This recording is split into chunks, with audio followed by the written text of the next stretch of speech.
नमस्कार, आप देख रहे हैं पंजाब केसरी टीवी चंडीगढ़ और मैं हूं आपके साथ परी शर्मा। और आज हमारे साथ खास बातचीत में हमारे जो मेहमान हैं वो है राम सिंह जी, जो एचपीएमसी के उपाध्यक्ष भी है। तो चलिए स्वागत करते हैं इनका। सर, सबसे पहले आपका स्वागत है। नमस्कार। सबसे पहले तो आप के चैनल को मैं बधाई देता हूं कि आज मुझ जैसे छोटे से कार्यकर्ता का आप इंटरव्यू ले रहे हैं। सर, शुरुआत ही आपकी हम ऐसे कर रहे हैं क्योंकि हमने एक जो शब्द बोला है घनिष्ठता, वो सर कहाँ से शुरू हुई? देश के प्रधानमंत्री के साथ आपके जो संबंध है वो बहुत ही नियर एंड डियर माने जाते हैं। मैं अपने जीवन काल में अपने आप को धन्य समझता हूं कि परम श्रद्धेय नरेंद्र भाई मोदी जी के साथ मुझे काम करने का मौका मिला। उनके साथ बड़े निकटता से उनके साथ मैं रहा, क्योंकि सबसे पहले जब वो हिमाचल प्रदेश के भारतीय जनता पार्टी के प्रभारी बने तो उस समय मैं प्रदेश कार्य समिति का सदस्य था। आज पार्टी की मेरे पास प्रदेश उपाध्यक्ष की जिम्मेवारी है। तो सबसे पहले जो बैठक हुई थी वो ऊना जिला में हुई थी जी।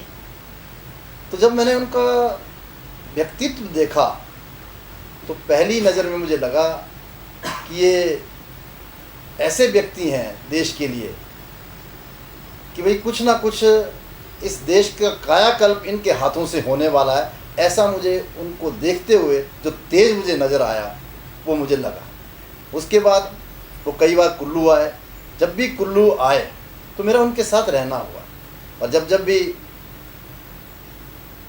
परम श्रद्धेय अटल बिहारी वाजपेयी जी प्रधानमंत्री के रूप में 7-8 दिनों के लिए मनाली रहते थे तो हमारे वर्तमान के प्रधानमंत्री नरेंद्र भाई मोदी जी भी उन दिनों में मनाली रहते थे। तो मैं कई बार उनके साथ लॉघट जो टूरिज़्म का है 7-7 दिन जब रहते थे तो मैं भी उनके साथ 7 दिन वहीं रहता था। और जो उनके साथ काम करने का मुझे मौका मिला, और सबसे बड़ी बात जो मुझे उनकी पसंद आई और उनके साथ घनिष्ठता का भी जो मेरा उनके साथ घनिष्ठता क्यों बनी, क्योंकि वो भी एक बहुत गरीब परिवार से संबंध रखते हैं। और जब उनको लगा कि मैं भी एक बड़े गरीब और साधारण परिवार से आया हूँ तो उसके बाद उनको लगा कि भाई नहीं, और एक हमारी जो विचार है राष्ट्रीय स्वयंसेवक संघ वो उसके प्रचारक भी रहे हैं। तो मैं भी मूल रूप से स्वयंसेवक हूँ और तीसरी पीढ़ी स्वयंसेवक के नाते हम उस विचार से जुड़े हैं। आज भारतीय जनता पार्टी में भी मैं प्रदेश उपाध्यक्ष के नाते काम कर रहा हूँ। सर, वो कैसा पल रहा जब आप उनसे मिले, और कुछ यादें आप लोगों के बीच में जो रही हो, कुछ इस तरह की बातें जो आज देश जानना चाहता है? क्योंकि आज जिनकी हम बात कर रहे हैं वो देश के प्रधानमंत्री नेतृत्व कर रहे हैं। आज मुझे खुशी होती है कि वो आज देश के प्रधानमंत्री तो हैं, परंतु आज पूरा विश्व उनको अपना नेता मानता है। उनकी ओर देखता है कि कभी भी कोई भी संकट आए या किसी भी प्रकार की विश्व में कोई घटना घटे तो क्या उनका नेतृत्व है वो आज बड़े बड़े जो अपने आप को विकसित देश कहते हैं वो भी नरेंद्र भाई मोदी जी को की ओर देखते हैं कि भाई उनका क्या विज़न इस मामले में। तो एक बार हम मनाली में थे तो सहज रूप से जब हम खाना खा रहे थे तो उन्होंने कहा कल क्या हम बिजली महादेव चल सकते हैं? मैंने कहा जी जरूर चल सकते हैं। कहा कितना पैदल चलना पड़ता है? मैंने जी घंटा 1.5 घंटा। आज तो कम समय लगता है, उस वक्त हमको काफ़ी नीचे से पैदल चलना पड़ता था। उन्होंने कहा मैं तैयार हूँ। और उनके एक सादगी का उनका जो मैंने देखा, उन्होंने कहा राम सिंह आप, मैं और एक आध और। मैंने कहा जी एक आध और, उससे ज़्यादा कोई भी लोग नहीं। हम आपस में वहाँ का नेचर का भी आनंद लेंगे। और सुना है कि बिजली महादेव एक मतलब इनकी बिजली महादेव की एक जो लोगों के बीच में एक चर्चा है कि भाई बिजली महादेव का किस प्रकार से इसका उदय कैसे, यहाँ शंकर जी ने यहाँ पर कैसी तपस्या की। तो आज भी वहाँ पर जब बिजली गिरती है तो वो शिवलिंग जो है, शिवलिंग नज़र नहीं आता। आपने देखना मक्खन के साथ बिल्कुल ऐसा लगता है कि शिवलिंग कितना गहरा होगा इसका भी पता नहीं है। कई तो ये कहते हैं कि शायद ये पार्वती नदी तक गहरा होगा। और बिजली जब गिरती है तो उसके जो शिवलिंग के जो है टुकड़े अलग अलग होते हैं और पुजारी को सपना आता है और सपने में से वहाँ से इकट्ठा करके फिर से मक्खन से जोड़ा जाता। इस प्रकार की महिमा रही। उन्होंने कहा कि बिजली महादेव जानो। जब हम वहाँ से गाड़ी से उतरे, पैदल चलने लगे, तो पैदल चलते हुए एक आजकल कराटे नामक स्थान, जहाँ तक आजकल गाड़ी जाती थी, पहले कराटे के लिए भी आधा पौना घंटा लगता था वहाँ पहुँचने में। तो इतनी तेज़ बारिश हो गई, इतनी तेज़ बारिश हो गई, वहाँ पर जो व्यक्ति थे वो चाय का एक खोखा जैसा लगाया था। तो चाय पीते पीते लगा आधा घंटा हो गया, बारिश थमने का नाम नहीं ले रही थी। तो वहाँ पर एक चारपाई थी, जैसे हमारे पुराने ज़माने में नारियल के घास की चारपाई होती थी। तो उन्होंने कहा जब तक बारिश नहीं रुकती मैं लेट लेता हूँ। वो वहाँ पर 3 घंटे बारिश नहीं रुकी, उस पर लेटे। और आज वो शख्स हमारे बीच में नहीं है। उनका बेटा आज भी कहता है कि मेरे यहाँ पर जो चाय बेचने वाला प्रधानमंत्री जी, जब बाद में प्रधानमंत्री बनने के बाद पता लगा कि वो चाय बेचते थे, उसको लगता है कि मैंने भी यहाँ पर 3 घंटे वो मेरे इस चारपाई पर लेटे और मैंने उनको चाय पिलाई। आज भी वो गर्व से कहता है कि मेरा भी सौभाग्य है। जी, बिजली महादेव का आपने जिस तरह से बताया, आप लोग बिजली महादेव के, तो बिजली महादेव का तो आशीर्वाद आप पर भी है और मोदी जी पर भी है। तो अब आगे की रणनीति किस तरह की है, क्योंकि मोदी जी अभी 5 तारीख को आ रहे हैं, आप लोग किस तरह से स्वागत के लिए तैयार बैठे हैं मोदी जी का, क्योंकि आपके तो वैसे ही नियर एंड डियर में है। सबसे पहले हमने, जहाँ तक मैंने सुना है, मुझे यहाँ तक पता है कि जब आप इन्वेस्टर मीट में भी गए तो आप डायरेक्टली मोदी जी से मिले, मोदी जी से कोई अपॉइंटमेंट थी, फिर भी मोदी जी ने आपको स्पेशली बुलाया कि राम सिंह जी को बुलाओ। जैसे मैंने कहा कि बिजली महादेव की कृपा जी नरेंद्र भाई मोदी जी पर तो है।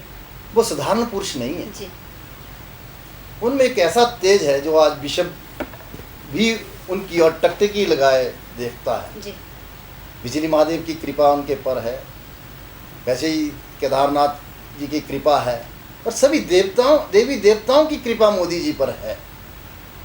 और मुझे तो सौभाग्य है कि मैं जिस विचार से राष्ट्रीय स्वयंसेवक संघ से जुड़ा और उसके वो प्रचारक के रूप में उन्होंने काम किया, और उनके साथ जुड़ने के उपरांत आज 24-25 साल मुझे हो गए हैं।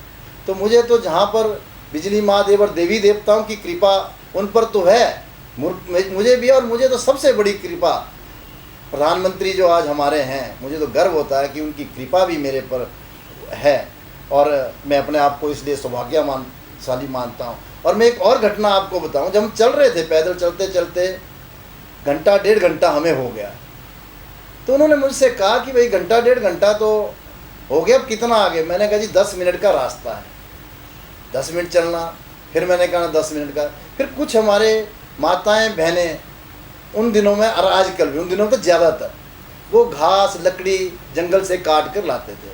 उन्होंने पूछना कि भाई कितना मिनट है? 10 मिनट। फिर उन्होंने मुझे कहते राम सिंह, इन्होंने भी आपके ही 10 मिनट पकड़े। जब हम वहाँ पहुँचे, अगर आप उनकी तस्वीर देखें, वो वाकई में ही बिजली महादेव का आशीर्वाद उन पर तो है, जन्नत है। जिस प्रकार का उन्होंने वहाँ पर, हमने बैठ के खुले में खाना खाया, अंदर उन्होंने तपस्या की शिवलिंग में जा, शिवलिंग के पास, और ऐसे ध्यान से बैठे, मैं अपने आप में, मुझे लगा कि मैं पता नहीं कहाँ पहुँच गया। इस प्रकार की जो तपस्या उन्होंने की, मुझे लगा कि उसका प्रभाव भी मेरे पर पड़ा। और मुझे तो खुशी है कि जब भी वो पिछली बार मंडी में आए थे 2019 के चुनाव में, मैं उस वक्त प्रदेश का महामंत्री था और पार्लियामेंट्री इंचार्ज था, तो स्टेज को मैं देख रहा था, स्टेज में कोई संचालन मैं कर रहा था।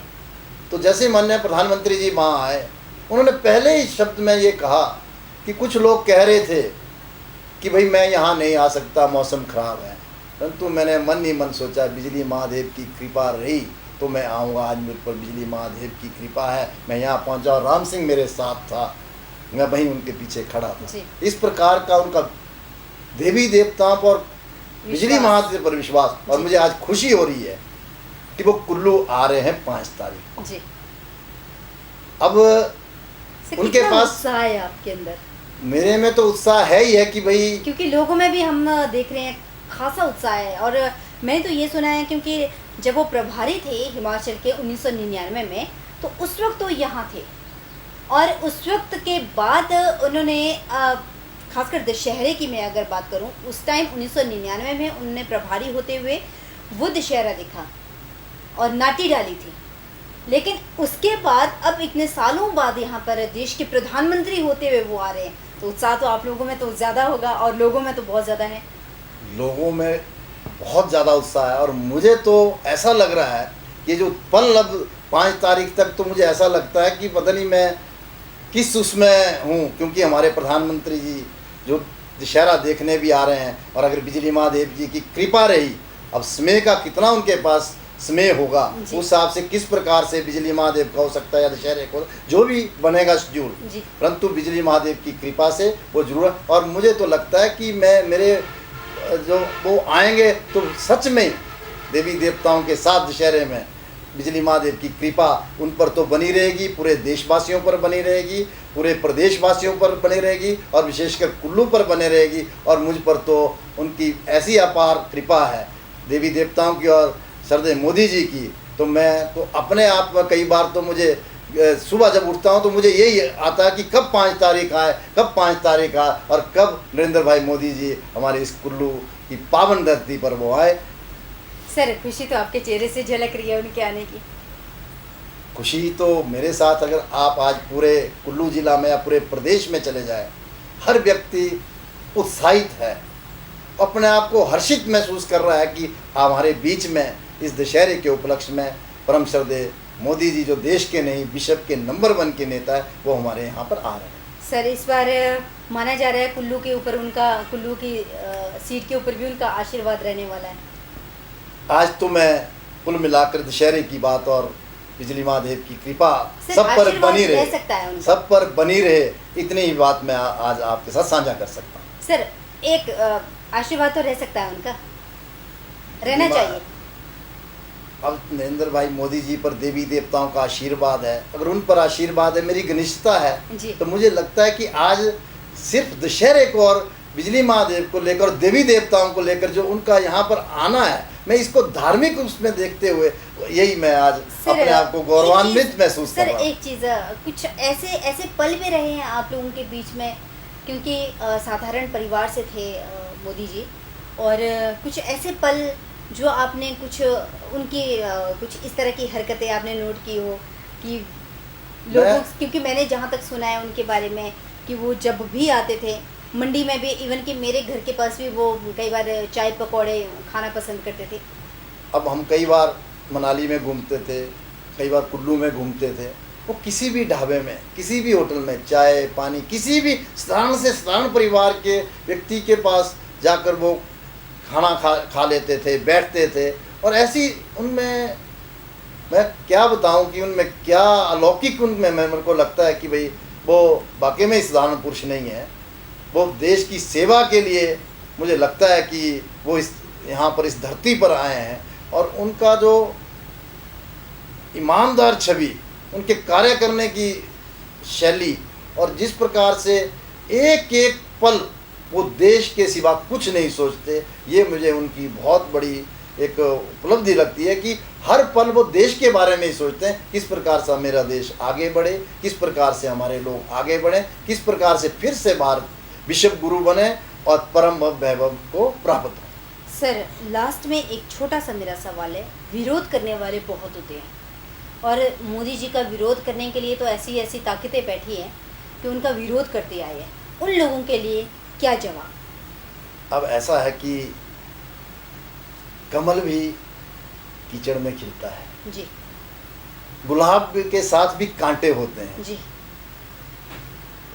जहाँ पर लोग उत्साहित हैं। और मुझे लगता है कि 100% लोग ही उत्साहित हैं उनको यहाँ पर कुल्लू में आने के लेकर।